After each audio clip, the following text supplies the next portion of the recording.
എല്ലാ സുഹൃത്തുക്കളെയും ഭാരതീയ കുടുംബത്തിലേക്ക് സ്വാഗതം ചെയ്യുകയാണ്. ഇന്ന് നമ്മൾ പ്രതിപാദിക്കുന്നത് വാഴയിലയുടെ മഹത്വത്തെക്കുറിച്ചാണ്.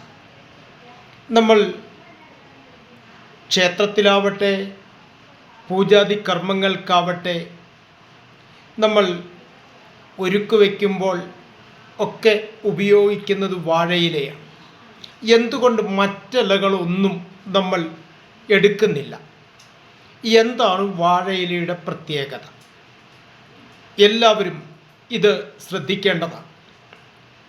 ഈ ചാനൽ നിങ്ങൾക്കിഷ്ടപ്പെട്ടുവെങ്കിൽ ദയവായി എല്ലാവരും സബ്സ്ക്രൈബ് ചെയ്യണം, ഷെയർ ചെയ്യണം, ലൈക്ക് ചെയ്യണം. നിങ്ങളുടെ വിലയേറിയ അഭിപ്രായങ്ങൾ രേഖപ്പെടുത്തണം. ഇത് ശ്രദ്ധിക്കേണ്ടത് വാഴയിലയുടെ മഹത്വം. ഇവിടെ ഭൂമിയിൽ ദൃഷ്ടിദോഷമേൽക്കാത്ത ഒരേ ഒരു വസ്തു വാഴയിലയാണ്. അതുകൊണ്ടാണ് നമ്മൾ വാഴയില എല്ലാ കർമ്മങ്ങൾക്കും വാഴയില എടുക്കുന്നത്. മഹാഭാരത യുദ്ധത്തിൻ്റെ ദിവസങ്ങൾക്ക് മുൻപ് അവിടെ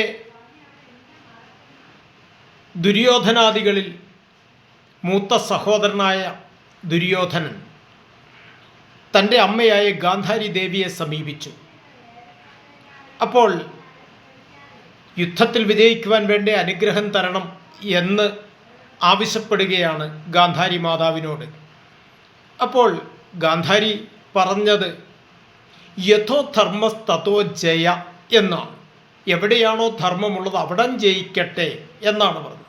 എങ്കിലും സ്വാഭാവികമായും ആ അമ്മയ്ക്ക് ഏതൊരു മാതാപിതാക്കൾക്കും തോന്നുന്ന ഒരു അവസ്ഥയുണ്ട്. അവസാന സമയത്ത് യുദ്ധത്തിൽ തൻ്റെ പുത്രന്മാരെല്ലാവരും ക്രൂരമായി വധിക്കപ്പെടുമെന്ന് ഗാന്ധാരി മാതാവിന് വ്യക്തമായി അറിയാമായിരുന്നു. പക്ഷേ എങ്കിലും ഒരാളെങ്കിലും തങ്ങളുടെ അന്ത്യേഷ്ടി കർമ്മം നിർവഹിക്കുവാൻ ഒരാളെങ്കിലും ജീവനോടെ ഉണ്ടാവണമെന്ന് ഏത് മാതാപിതാക്കൾക്കാണ് ആഗ്രഹമില്ലാത്തത്? അതിനനുസൃതമായി ഗാന്ധാരി മാതാവ് ദുര്യോധനോട് പറഞ്ഞു, നാളെ നേരം പുലർച്ചെ, അതായത് ബ്രഹ്മയാമം ആരംഭിക്കുന്ന സമയത്ത് നീ സമ്പൂർണ്ണ നഗ്നനായി എൻ്റെ അന്തഃപുരത്തിലെത്തണമെന്ന് പറഞ്ഞു. ദുര്യോധനൻ അനുസരിച്ചു. പിറ്റേന്ന് രാവിലെ ബ്രഹ്മയാമം ആരംഭിക്കുന്ന സമയത്ത് വസ്ത്രലേശമില്ലാതെ ദുര്യോധനൻ ഗാന്ധാരി മാതാവിൻ്റെ അടുത്തേക്ക് പോവുകയാണ്. ഈ അപകടം ഭഗവാൻ ശ്രീകൃഷ്ണൻ അറിഞ്ഞു. ഭഗവാൻ ദുര്യോധനൻ്റെ മുമ്പിൽ പ്രത്യക്ഷനായി. എന്താണ് ഇങ്ങനെ പോകുന്നതെന്ന് ചോദിച്ചപ്പോൾ ദുര്യോധനൻ പറഞ്ഞു, ഇങ്ങനെ ചെല്ലാനാണ് അമ്മ പറഞ്ഞിരിക്കുന്നത്. ഭഗവാൻ ശ്രീകൃഷ്ണൻ പറഞ്ഞു, ഇങ്ങനെ അമ്മയാണെങ്കിലും ഒരു സ്ത്രീയാണ്. ആ സ്ത്രീയുടെ മുൻപിൽ വസ്ത്രലേശമില്ലാതെ ഒരു പുരുഷൻ പോകാൻ പാടില്ല. അത് നമ്മുടെ ധർമ്മശാസ്ത്രങ്ങൾക്ക് നിരക്കാത്തതാണ്. അതുകൊണ്ട് എന്താണ് ചെയ്യേണ്ടത്? വസ്ത്രം എടുത്തിട്ടുമില്ല. അപ്പോൾ ഭഗവാൻ ഒരു ഉപാധി പറഞ്ഞു കൊടുത്തു. ഒരു വാഴയില എടുത്ത് അരയിൽ ചുറ്റി നാണം മറച്ചുകൊണ്ട് അമ്മയുടെ അടുത്തെത്താൻ പറഞ്ഞു. ദുര്യോധനൻ വാഴയില എടുത്ത് അരയിൽ ചുറ്റി നാണം മറച്ച് ആണ് അമ്മയുടെ അടുത്തെത്തുന്നത്. ഗാന്ധാരി നമുക്കറിയാം, കണ്ണ് വിവാഹ സമയത്ത് തന്നെ കണ്ണ് മൂടിക്കെട്ടിയിരിക്കുന്നതാണ്. തൻ്റെ ഭർത്താവിനില്ലാത്ത സുഖം തനിക്കും വേണ്ട എന്ന് പറഞ്ഞ് വിവാഹ സമയം മുതൽ സ്വയം അന്ധത്വം കൈവരിച്ചയാളാണ് ഗാന്ധാരി മാതാവ്. ഞാൻ പറഞ്ഞതുപോലെയാണോ മകനെ വന്നത് എന്ന് ചോദിച്ചു. ഭഗവാന്റെ മായയ്ക്ക് ഈ വശംവദനായ ദുര്യോധനൻ അതേ അമ്മേ എന്ന് പറഞ്ഞു. കണ്ണിൻ്റെ കെട്ടഴിക്കുമെന്നൊരു ധാരണ ദുര്യോധനില്ലായിരുന്നു.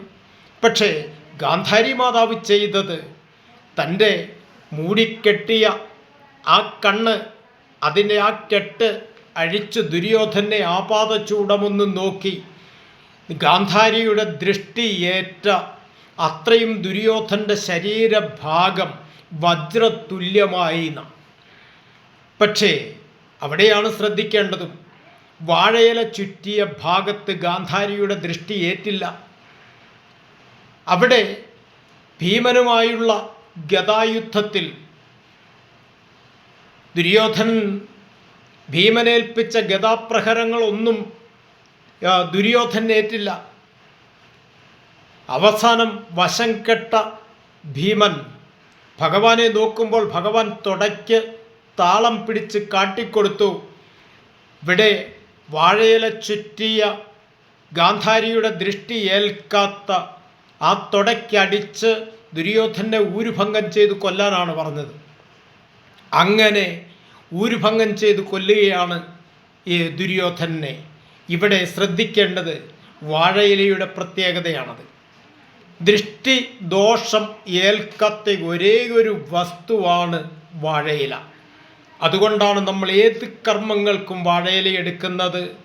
അതുകൊണ്ട് ഈ ഭാവം എല്ലാ ഹിന്ദുക്കളും അറിഞ്ഞ് ചെയ്യേണ്ടതാണ്. ഈ ഓരോ കാര്യങ്ങളും നമ്മൾ അറിയാതെ ചെയ്യുന്നതിനേക്കാൾ എത്രയോ ശ്രേയസ്സാണ് അറിഞ്ഞുകൊണ്ട് ചെയ്യുന്നത്. അതുകൊണ്ട് ഈ ഭാവം എല്ലാവരിലും ഉണ്ടാവണം. എല്ലാവർക്കും നമസ്തേ.